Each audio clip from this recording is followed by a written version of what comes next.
Oh, no. No, we're not. Now we're getting to the meat and potatoes behind the European colonialization of Christianity and religion, especially as it pertains to black people, the formerly enslaved. This is monumental. Imhotep Sankofa, the wild god. Wow. Pope Leo the 14th makes historic apology for Vatican's role in legitimizing slavery. I've had these discussions over the years. I've had them with you so-called religious folks, with some of you preachers that went to so-called seminaries and stuff like that, because the seminary is nothing but based on Roman Catholicism. Is how do you parse this? How do you parse the fact that the cross came before the flag? According to Patrice Lumumba from Africa, he famously, the cross came before the flag. You did not practice this European colonialization Christianity, and you definitely weren't practicing Ethiopian form of Christianity. Let's stop that lie. How do you parse worshiping what these people put in you?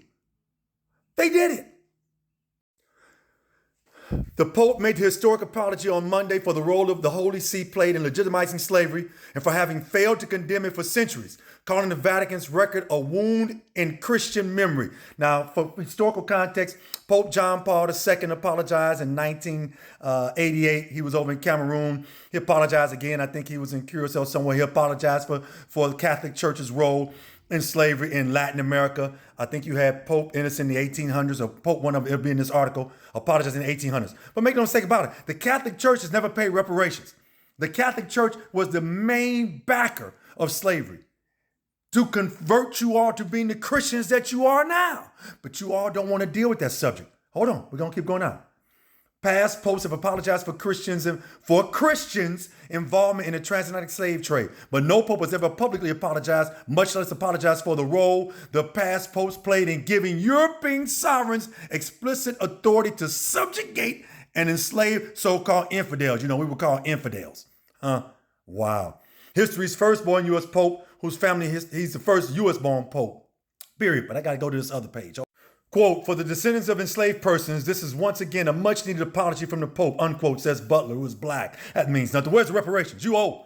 You owe. Black American Catholics, activists, and scholars have long called for the Holy See to atone for its role in the colonial trade in human beings beyond more generic apologies for the involvement of individual Christians. They owe trillions in reparations for what they did to us. They owe. Look what he says.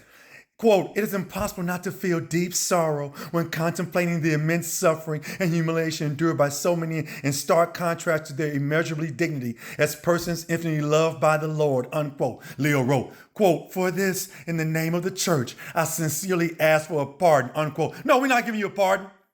We're not giving you a pardon. You're not getting a pardon. Where are the reparations? You owe. You owe. For further reference, you need to go pull this piece up and look at all the popes that gave England and France and all of them the right to enslave. Portuguese, started with the Portuguese. The doctrine of discovery. You need to go look all this stuff up. Nicholas permissions of the Portuguese.